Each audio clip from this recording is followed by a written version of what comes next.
After a 3-year-long court battle, part of the firefighter and emergency worker eyewitness testimony was finally released to the public. Here are some excerpts that are confirmed by Rick's original video, containing multiple explosions prior to the collapse of both towers.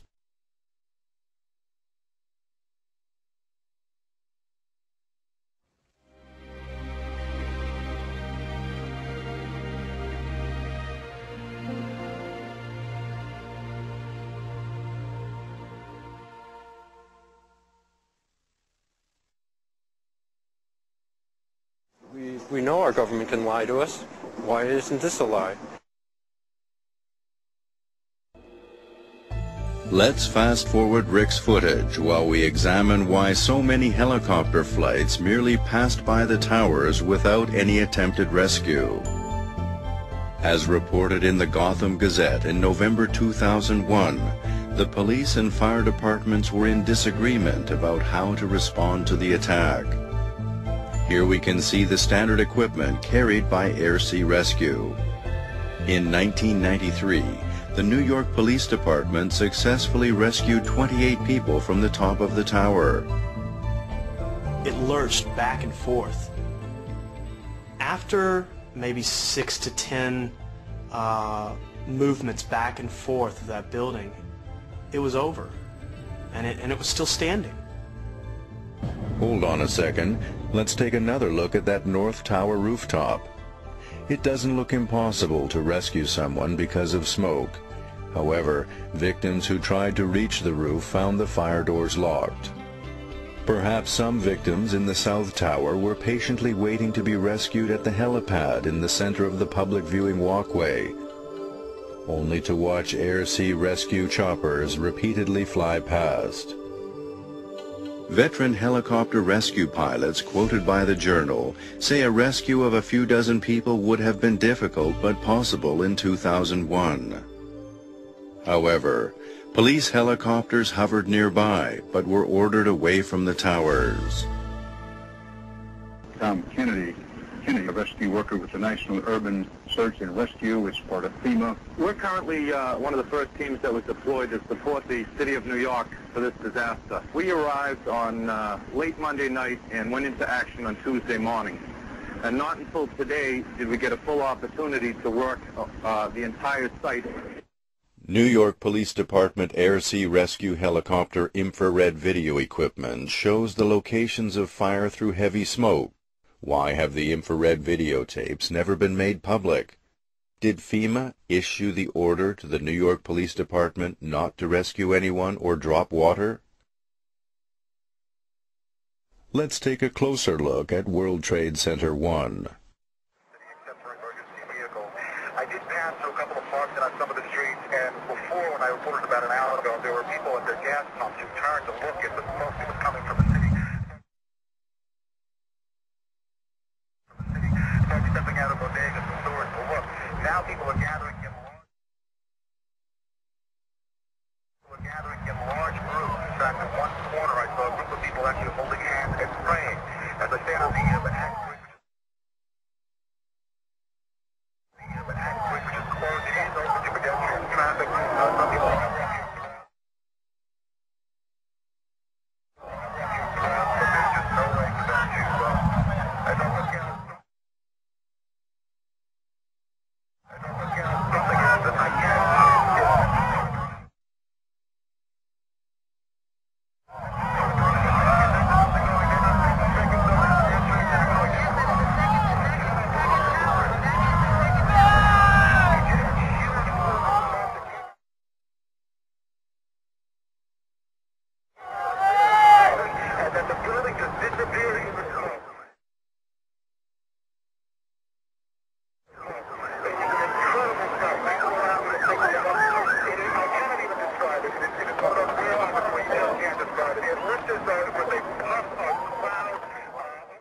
When the second building came down, it left that spire, and they saw it. It looked like a church spire in there.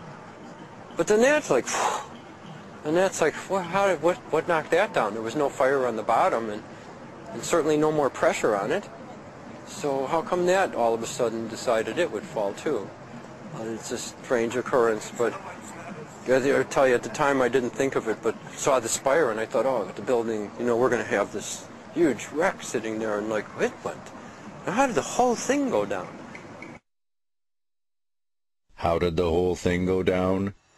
From a closer angle, some interesting details of the North Tower collapse become visible.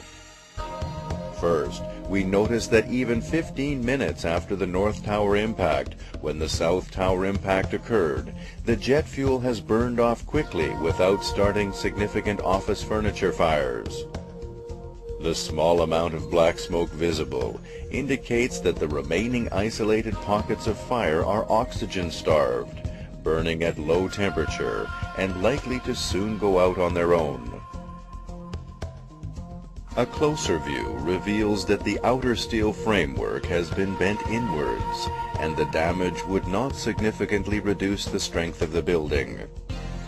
Major damage to the inner core structure seems unlikely, since the concrete floors and reinforced steel trusses would absorb the impact of the jetliner engines and aluminum fuselage. 1 hour later, an isolated fire has magically erupted several floors below the impact zone on the left-hand side. But common sense should tell us that a small hole and no significant fires would normally mean the show was over.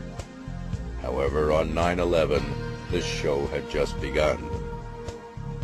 An hour and a half later, the fire has now spread to the entire lower floor.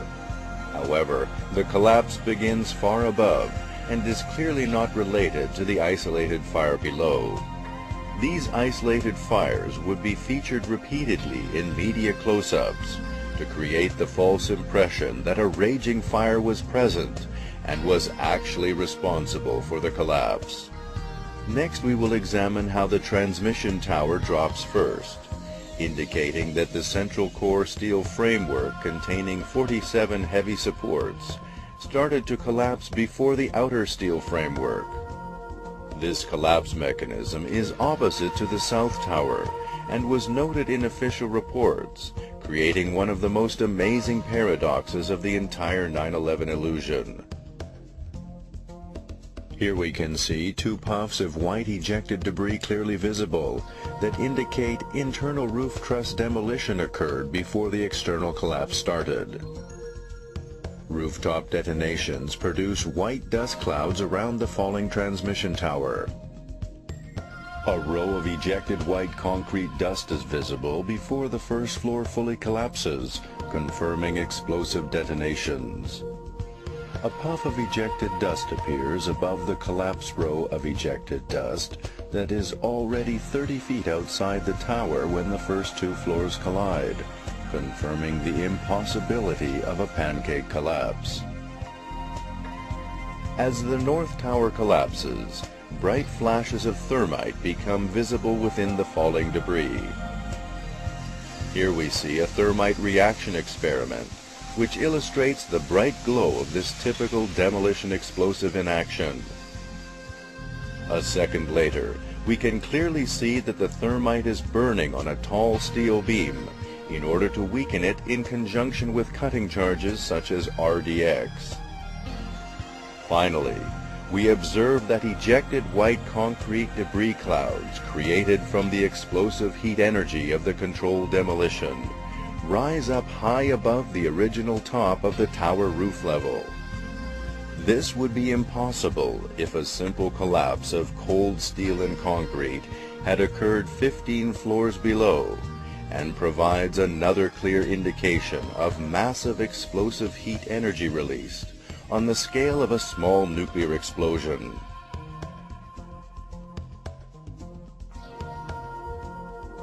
Hydrogen weapons like this 10-kiloton underground test at Banbury create radioactivity in the air that appears as shades of brown. A roughly 1-kiloton device was used on each tower to instantly remove a large underground section of the central steel foundation and create the illusion of historic steel frame collapses. Then I realized it was like this yellowish gray because of the powder and dust that had fallen underneath, and it still left colors. and this ominous color was there instead of a building.